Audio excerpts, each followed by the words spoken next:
Yan, sobrang pasaway talaga yung bako. Kanina sinaway ko lang yan, oh. Tingnan mo. Sobrang pasaway.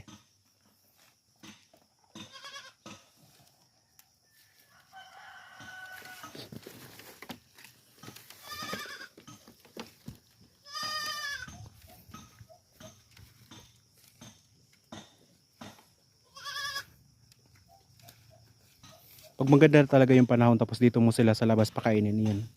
Yung sa mga kumpay mong dala, yan. Nagkukumpulan sila, guys. Maganda tingnan.